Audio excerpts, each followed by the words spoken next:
Welcome to the settlement. I'm Fen, and in this video we're going to take a look at the other release that came out for the KDS last month. I said I'd try and get it done inside of July, just about managing that. So yeah, we're going to look at what's in this, we're going to talk a bit about it, discuss the unlocks, then go through each of the fighting arts, and also how good this is, both physical and also the digital version here, the good value for money it represents, and how where it fits within the whole Echoes of Death line. Before we do that, probably not going to be many videos in August. I'll try and get one larger one done, but we've got the remastered Wave 1 arriving whenever Team Death let me actually pay the shipping. We've got Dante Inferno coming. I'm still working my way through Aeon Trespass Odyssey. I'm on cycle 3. Kingdoms Forlorn's arriving from them at some point. I've still got to get on to doing things in regards to Townfolk Tussle, so something kind of may have to give. It's probably going to be these videos, so apologies about that. The written content shouldn't be too disrupted, except I always take 1 week off in August from releasing just to have a little bit of a break. But yeah, beyond that, when we're back, probably be reviewing, maybe we'll see some interesting stuff post Gen Con. We'll see. Regardless, what is Echoes of Death? It's a series, 4-box series of survivors who are like representations, echoes, memories. They're influenced by the Kingdom Death generic hero line, which doesn't take place in the Kingdom Death universe. So these are reimagined versions of survivors from that universe, kind of brought into here. We've got the monk, the dark paladin, the knight, and the sniper. So mostly tropes. Monk, obviously very well-known D&D class these days. Dark Paladin's kind of like the Fallen Paladin, Anti-Paladin sort of thing. Knight isn't really a class particularly, but it's often maybe a subclass, and it's definitely a trope. And Sniper's just a variation on Archer. So you get a bit of an idea what these are all centered around just from that. There is one more Echoes of Death due to come out. I think the line is basically finished at this point because we've had Survivors of Death instead, which does include the same sort of format, but it has more than just strain fighting arts with milestone unlocks. So yeah, one more of these to do, and then I imagine won't see any more until the Gambler's Chest has landed, because Survivors of Death includes Gambler's Chest specific content. But regardless, let's get this one opened, and then we'll lay it out and talk about it.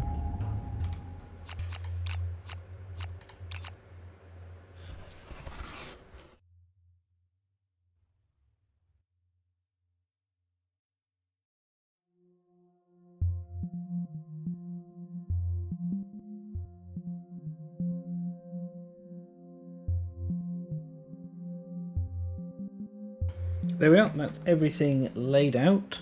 So you get 4 models, 4 milestones, 4 fighting arts. This one actually has this extra resource as well, this vermin resource, and you get the explanation of how the strain system works, which I've talked about a number of times, but just to go through it briefly, you have the selection of strain cards, these milestone strain cards here, and once you achieve the condition, then you get the permanent effect unlocked, which will add a strain fighting art to the survivor who's achieved it, and also put it into your settlement deck, giving you a way of permanently upgrading your fighting art deck and some little mini achievements to go for along the way.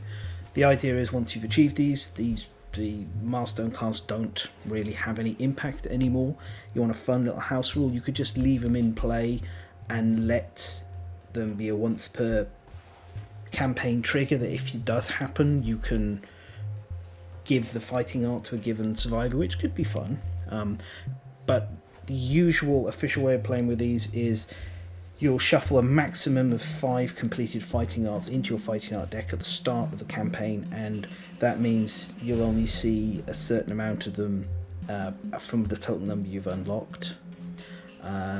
This little set does actually give you the opportunity to get one extra, and we'll talk about that when we get to it. But for now, we'll walk through the milestones at the top and look at the models. So we have here, this is the sniper. She's got a ink blood bow, I think it is intended to be, but it could double as a sun shark bow quite easily. A quiver, and she's wearing, of course, the old cycloid scale armor, Sunstalker armor. It's worth noting that Sunstalker armor is not very good with most bows, because it wants to play in the blind spot and backstab, and most bows are not mobile, they have cumbersome, so it's difficult to get to the blind spot to gain the backstab, which is a sharp bonus. The Sunshark bow isn't cumbersome and it's very short range, but it already has sharp in it on, so it's kind of not really super worth combining them. So the model itself is not particularly super useful, but it's fine if you want to represent an archer character. Does the job well enough, and it looks okay. I've never been a big fan of this this little Sunshark cap. I like it's sort of a Victorian bloomers kind of look to the design of the Sunshark armor. It looks like, those full covering bathing suits that you'll see in older photos. This breaks that up a little bit. Honestly, it kind of looks a little bit Florida Man to me.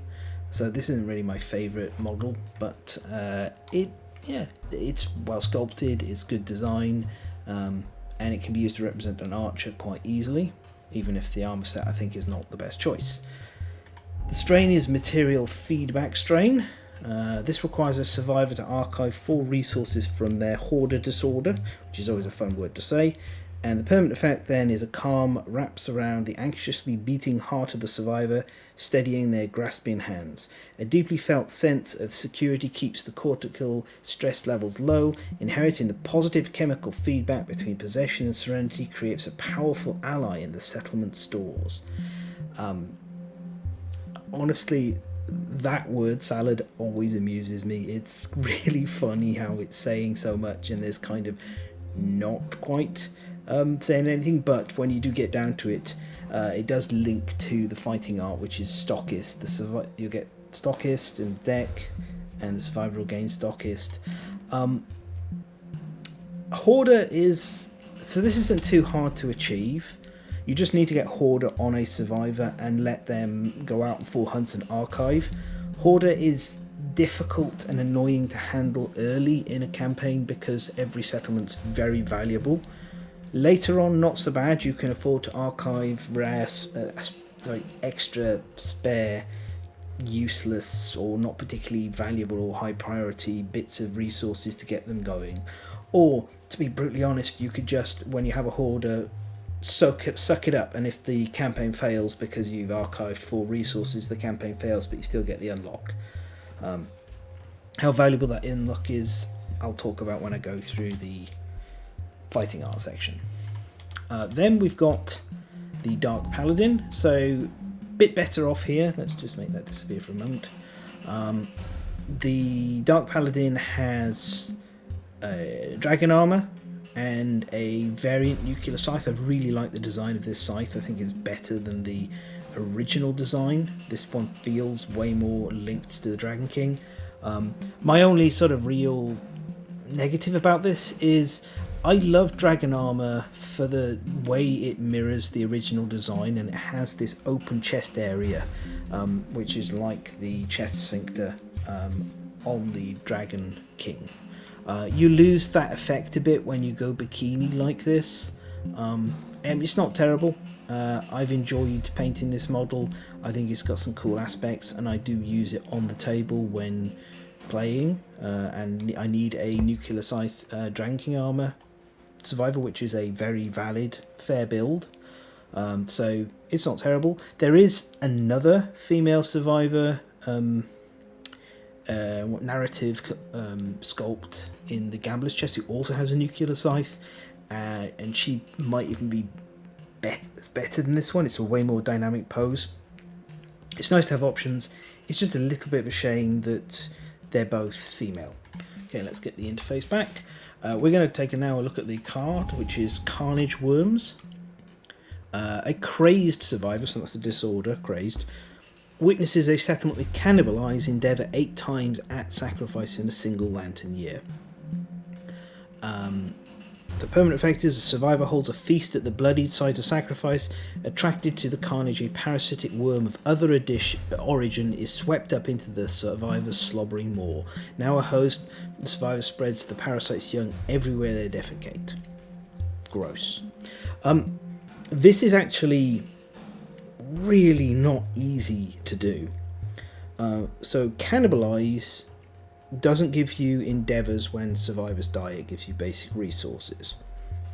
And typically a settlement has 4 endeavours when they return from a hunt. So we need to get our hands on another 4 endeavours on top of that in order to just get to the 8 endeavours. And that's in addition to getting crazed on a survivor and innovating sacrifice. The way you can get to these extra endeavours, like one of the most simple ways, is you get cooking, which will give you an endeavour, and you go for collective toil as one of your principles, and you get your population up to at least 30. That'll give you the 8 you need to be able to do this. In fact, I'm going to pause and grab sacrifice so you can just see what that does as well. And here it is.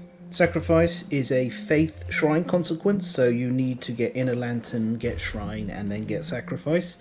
And then for one endeavour, which is the endeavours we need to do, we'll have a death ritual, which will kill between 1 and 2 survivors. Most of the time it'll kill just 1 survivor. It provides some insanity benefits. Potentially on a 6+ you can remove disorders from the survivors performing the sacrifice.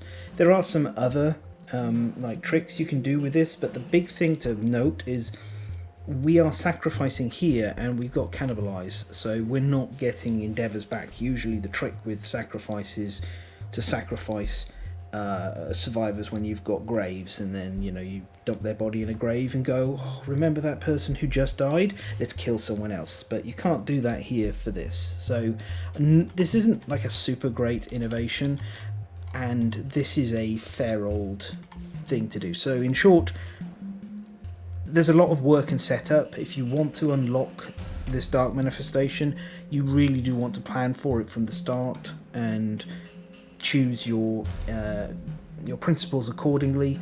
I achieved this with Protect the Young in order to get the population number up as high as possible via twins. And of course I had to take Cannibalize instead of Graves, and I took Collective Toil in order to get those additional endeavours, and then concentrated on pushing my population up as much as possible while playing very safe. Not particularly exciting or interesting, but sometimes if you want to unlock these you just got to do that kind of stuff. And then it got to a point where I had enough population that I was like, I can lose a few guys, and we just had a big old sacrifice fest. So I definitely think you need to kind of engineer this one rather than just have it crop up naturally. Next up, we've got the Knight. So, Knight model, pretty good this one. She's wearing kind of what can be represented as lantern armour. There's also like regal armour elements to it. I've just noticed these models are floating off the ground, off the table. Fair enough. And she's got a, well, I think it's a Perfect Slayer, but it could also represent a Dragon Slayer. Lantern armor with a Dragon Slayer is not a particularly great armor loadout. This model rarely ever gets on the table for me. I do think it looks nice, she's really cool, but it's just not something that I particularly use as a loadout.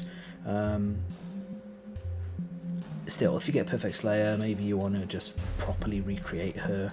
But yeah, you can see like up here it's got little elements, hands here of regal armor, which is what I think she's actually wearing, except for the waist, which seems to be lantern armor orientated still. So she might be like one step away from fully forming into the Kingsman's Curse. That doesn't have anything to do with the card though. So Sweat Stained Oath is a master condition where a survivor gains a sword during the hunt or showdown and then uses it to deliver the killing blow that lantern year. The permanent effect is lightning splits the sky, illuminating a blade-shaped castle that was not there before. Gouts of water spray from the castle, mingling with the survivor's sweat. The rain hisses.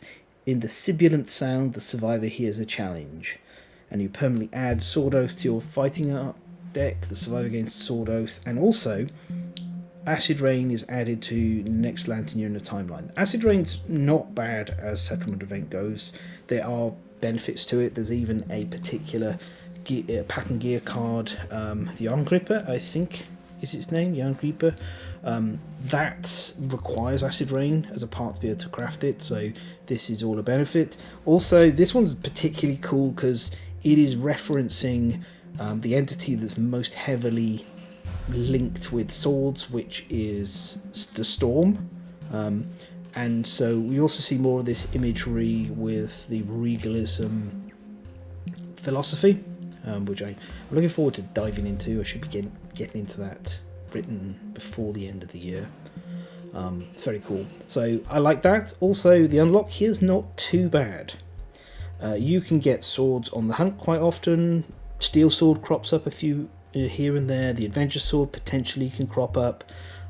Also, you can sometimes get a bone sword or a scrap sword from the debris pile, so that's not too bad. And once you got it, it's just a case of engineering the final blow to be dealt by the survivor wielding the sword. Obviously, this is easier if you get this earlier in the campaign, because you get the sword earlier in the campaign, because many of the swords we're picking up, especially the ones from the debris pile, not really super gonna cut it against higher level monsters because they have pretty bad base strength, and it's unlikely you'll be set up to take advantage of getting a scrap sword with its deadly, because you need to roll a 10 to get the scrap sword, and then you need to have a grid already set up to take advantage of that. So this one's easier to unlock if it crops up early. You're not really in control of it though, and you never know, there's like other swords that crop up here and there, and because it covers hunt and showdown, that's a pretty broad category. But this is one of those ones, just make a mental note of like, oh, have they gained a sword? Time for us to try and do the Sweat Stained Oath. Then we have our final one. This is my favourite of the bunch. This is the Monk. As you can see here, she's got an arm which is actually representing the Gold Smoke Knight's arm. This is very much it. Definitely my favourite model. Usually goes on the table for most of the early campaigns. I really like using this one. Great for Fist and Tooth survivor representation. Just a great sculpt. Then we have the Ashen Claw strain. The milestone condition is the survivors are defeated by the Gold Smoke Knight. So you check for this at the end of your campaign. Very easy to remember. A lot of work to get to. You've got to get to the Gold Smoke Knight. And if you want to lose, it's just very easy to just lose. And to be honest, both endings are the same, basically. So it doesn't really matter. But yeah, this just takes time. It's 100% guaranteed. If you get to the Gold Smoke Knight, you can unlock it, and you don't even have to do particularly well against the Gold Smoke Knight. You can get there and just be in a bad state. It's a little, I call it consolation prize, but you might also just get there and throw, which is what I had to do. Because I was like, well, I'm geared up well enough that I'm gonna win if I take the best stuff in, so I took some more memey stuff in and had a bit of a shot at it with a lot lower chance of winning. I could afford to do that because I play through the campaigns quite a lot. So yeah, I think I like that the unlock here is predictable. It's a specific goal. I enjoy they put epilogue onto the title. I think it's really nicely designed. When you do get the unlock, we have this little extra bit of text. Parting the smouldering scene, the gold smoke knight unwittingly crushes the claw of a fleeing crab spider. Desperate to survive, the crab cauterizes its mangled claw on a nearby golden ember. It heals anew and much larger than before. The crab shares its secret with its crab family. And then you permanently add Armor Fist to your fighting art deck, which I find kind of funny because this is the post-campaign. The campaign's ended, so what fighting art deck are you putting it into? Because you'll have to follow the strain rules when building the new one, but it doesn't matter, we're splitting hairs. More importantly, you permanently add the Fiddler Crab Spider to your Vermin deck, which is this little card down here, which is really cool. Like I think this is one of my favourite strain unlocks they put in the entire game. It is like, hey, can you get here? Then you get this. I'd love to see strain unlocks like this involved for losing to the Watcher, you know, things like that. Or perhaps beating a level 4 Manhunter. It gives the game kind of a really focused sort of progression-based goal that you can sit down and go, right, this is what we're trying to do beyond just let's get to the end. Okay, that is the milestones, that is the models. If you don't want to know what the fighting arts do, because for whatever reason, even though it's very hard to not spoil yourself when you take these out of the packet, they're right there. But anyway, I'm going to go through those. Hopefully I remember to timestamp all of this. I don't always do. But I will timestamp the summary at the end, where I just talk about who I think this is good for, where it lands within the ranking of the releases, which ones of these are great, and my own sort of thoughts. But yeah, let's go on to the fighting arts. We'll start with Stockist. So, Stockist. This gives you the ability to concentrate, and if you do, you perform stock shot at the start of your next act, which is this unique ability listed on this card. You activate a bow in your gear grid and attack the monster. For this attack, your bow's range and strength are equal to the number of resources in the settlement storage limit once per showdown phase, also known as a LOPS limit, so LOPS, LOPS. So you have to concentrate, which involves you basically spending a turn lining up the shot, not really doing anything else. And then you get to fire the shot at the start of your next act. So it doesn't take the shot away from, you still have your rest of your shot, your action. So hang on, let's get that a bit more clear. So you will concentrate, skipping your turn, and then you will fire your stock shot at the start of your next act, and then you will get to have your act normally, so you'll be able to move and attack anyway. So what this does is it doesn't reduce your action economy, it just concentrates it into a following turn and gives you the risk of, if your concentration is broken by, there's a number of rules that break concentration, then you won't get to take the shot. So that's fine. The real sort of negatives here is you need a bow, okay, so this has to be for bow users. And whenever you have a weapon-specific fighting art, there's always a difficulty with the window. If you get it before the survivor has picked a fighting art, that's great. Weapon proficiency, that's great. Because you can choose to pivot into that. But also, bows have an extra problem that they're not super common in the game. You need specific monsters for that particular thing. So when you're starting your campaign, you might want to shuffle up and see what your fighting art unlocks are before you even get into picking the quarries, because if you have Stockist in a campaign without any kind of bows, then that's just a dead draw every single time. That's not fun for anyone, so just something to be aware of. The other thing is, while you get a potentially huge range and strength, you don't get any accuracy bonuses, and bows are not the most accurate weapons. Bow weapon proficiency specialization gives you a reroll, but most bows hit 50% of the time, and you can rarely get into the blind spot. You almost certainly can't get into the blind spot with this. Very, very unlikely. So that means you've got a 75% chance of hitting on average, because 50% first roll. If you fail, then you get another 50% chance, so that's works out 25% if you're adding them together. So 75% chance of hitting with our shot per attack dice. You know, some bows do only have one speed, like the arc bow. You'll want a higher speed bow with this. But limit once per showdown phase is just... I don't really care about this, because sure, we get to fire a big shot, or maybe even like a couple of attack dice, but a number of times I've had this do nothing, or just be like, well, I could have fired normally and that would have been just as good. It doesn't feel great. It's weak for taking up a fighting arts slot. If Strain Fighting Arts had their own slot, like they were a fourth fighting art that sat separate, then maybe we'd be discussing this differently. But ultimately, I think if you have this, fine. You know, it's not bad. It's not a negative, but it's not great. It doesn't make me feel... It doesn't spark joy for me to have Stockist, as opposed to like Rolling Gate, which I'm going to grab, and we can just look at that. Okay, here we are. So this is Rolling Gate. This is from the previous Echoes of Death release.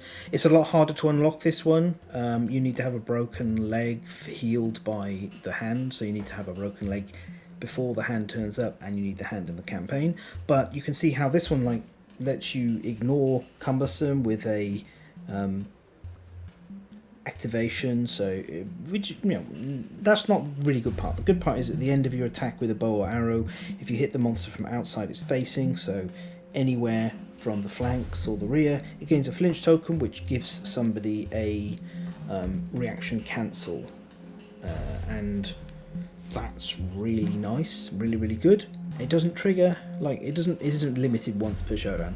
I don't think Stockist would have been a problem if it had like limits 3 per showdown phase, or perhaps even wasn't limited at all. I think they've been too restrained with this, because essentially what does it give you? A absolute ceiling is a shot that you can fire from one corner to the other and wound on a 2+.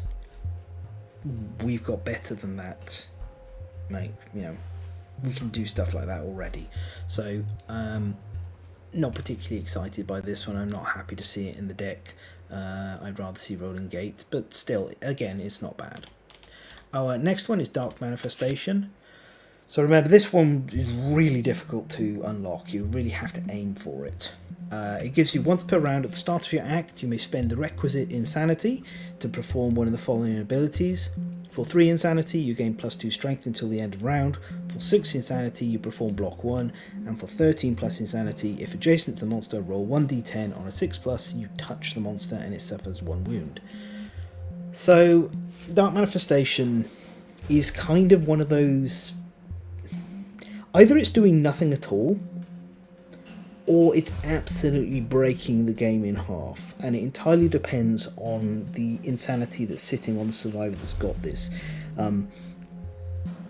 For a normal average survivor, even hitting 3 insanity repeatedly during a showdown can be kind of a little tricky, but with the right tools it can become quite easy. And then on the far end of it, there are survivors who have 4 or even 5 digits in their insanity total, and they can just rinse these monsters. You know, you could have a 13 insanity is nothing to someone who's killed the GoldenEye god, and so they can just go for a boop, touch, 50% chance of dealing a wound. I will say though, I appreciate that it is once per round, and you have to be adjacent to the monster to start it. I think they've taken a fairly good job at keeping this balanced.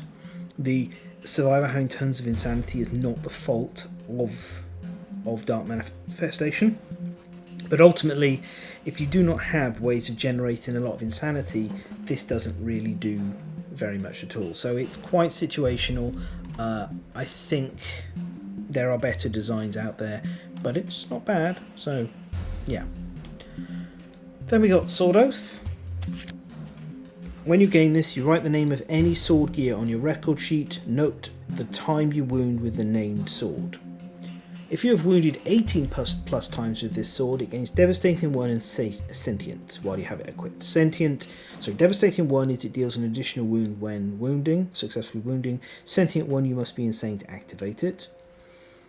When you suffer the Flea Brain trauma, lose this fighting art. So Flea Brain trauma it's not guaranteed you're going to flee, but if we just think about the amount of work you have to put into this for what we get out of it. So we need a sword. We need to tie that sword to the survivor that's using it. They need to do 18 plus wounds. Let's be generous. What is that going to be, like 3 showdowns? Maybe 4? But, 3 should we say? And for all of that, we gain Devastating 1 and the downside of Sentient. As cool, absolutely cool, as thematic as it is, I think this is undercooked. And on top of all of that, they've decided if you suffer the Flea Brain trauma, you lose the fighting art. Thematically appropriate. You've made an oath. Yeah, you break your oath when you run away. That's fine. But what we're getting here for the amount of work we're putting into it is just not worth it. And we're tied to swords as well. There are way better swords than this. There's way better payoffs for leaning into swords than this. Again, it's like Stockist over here. It's kind of fine if you have it, but I can see myself just not using this. And even worse, if you hit Sword Oath quite early on, you're a little tied on what you can do, because the early swords don't have much scaling, and this doesn't help the strength issue. So without ways of boosting the strength of the sword, it doesn't matter that it's got Devastating 1. I think they really should have said, like, if you've wounded 18 plus times with the sword, it gains +5, +10 strength, or double its strength, or it gains sharp and Devastating 1 and Sentient. I think this needed more work to really make it mechanically as strong as it is thematically. So yeah, this is another one of those ones I don't particularly care about. In fact, I like the Acid Rain more than the rest of this, and the thematics, obviously. And then finally, we have the Ashen Claw strain. So we'll start with this, which is the Fiddler Crab Spider. This is always going to be in your deck once it's unlocked. It is a hide, so like the other Crab Spiders, it puts a little bit more hide in your Vermin deck, which is nice to have. And you can also consume it to archive this and gain the Armoured Fist fighting art. That doesn't matter if Armoured Fist is actually a part of your campaign or not. You have a separate way of getting it through here, which I think is fantastic. I like this a huge amount. I think it's a much better way of handling adding the strain fighting arts, because effectively it also makes it a little bit of a secret fighting art, in quotes, secret, which is great. So I love this. I really love this. Everything about this is peak Kingdom Death for me. This is what it should be about. Cool moment that then translates to a permanent change that gives you something that can turn up in any campaign and just be like, hey, whoa, fantastic, we're doing this now.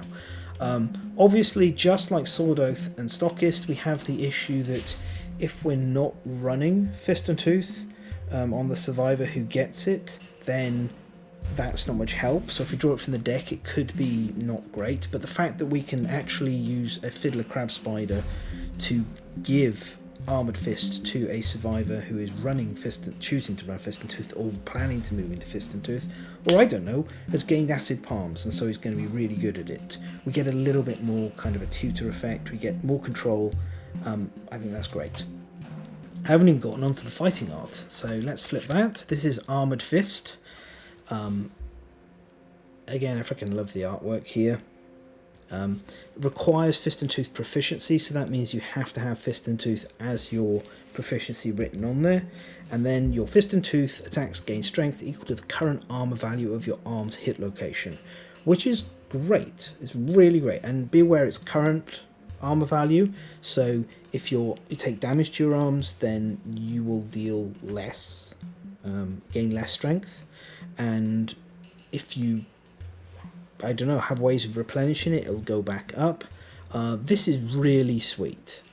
It scales with armor, so as you get better armor, then your Fist and Tooth will climb up, and also wearing accessories on your arms will push this up further. So you've got the Gloom bracelets from the Slenderman expansion, that's like +6 armor.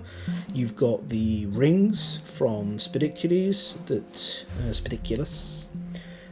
that give you 2 armor points on the arms. There's a bunch of neat things you can do with this. I quite like it in Spidiculus campaigns because you can also use Silk Armor, which has a set bonus that lets you move a hit away to a different location, so you can protect your armor for as long as you possibly can. But yeah, I think this is well balanced, this is fun, this is helping make a chore, which is getting Fist and Tooth leveled up, be a bit more exciting, and the fact that you can fiddle a crabbit into play as well is phenomenal, and this is my favourite of the bunch. I think Armoured Fist is my favourite, and then Dark Manifestation, then Stockist, and finally Sword Oath I think is the one I like the least. You need a really good sword to back it up from the start, really, in my opinion.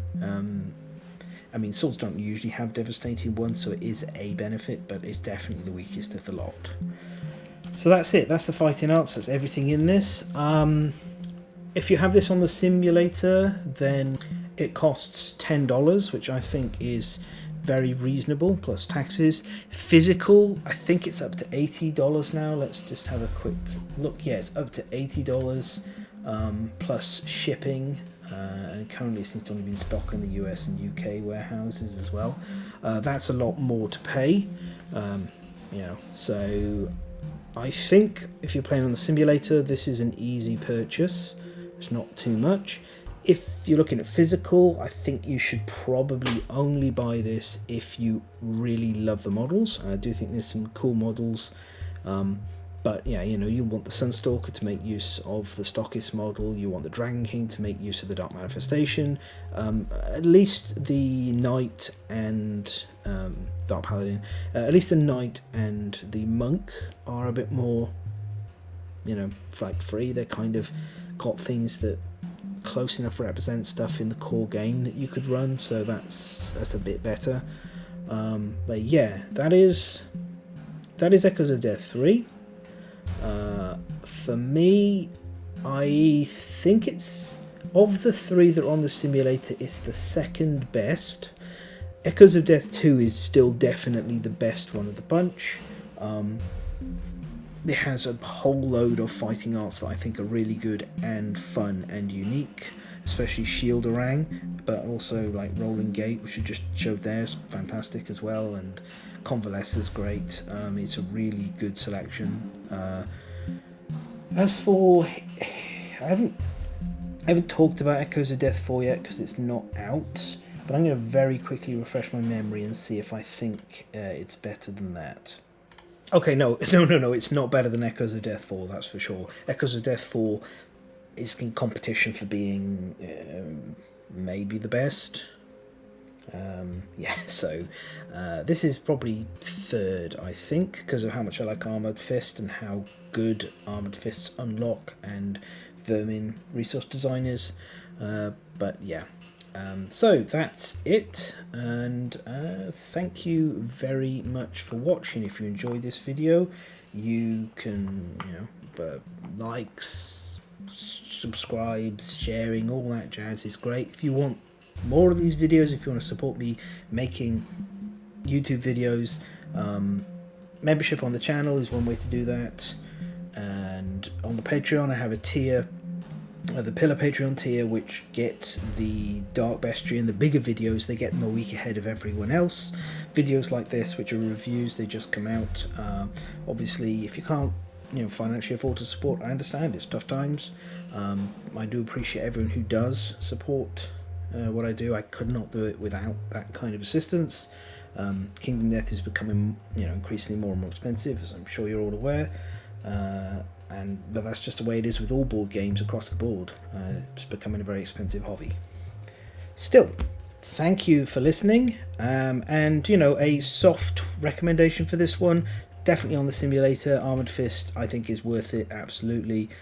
Physically, if you love the models, or $80 plus shipping plus whatever tax is reasonable for you, then that's You do what you can afford to do with your disposable income. I don't think this is an essential purchase, though. Even it's so close. If we just had a little, I think if Sword Oath or Stockist was just a bit better, I would say that this is an essential purchase. But currently, I can't justify 25% of it being amazing and the rest being eh. Well, Dark Manifestation is borderline. Anyhow, that's it. Thanks for watching, and I'll catch you next time.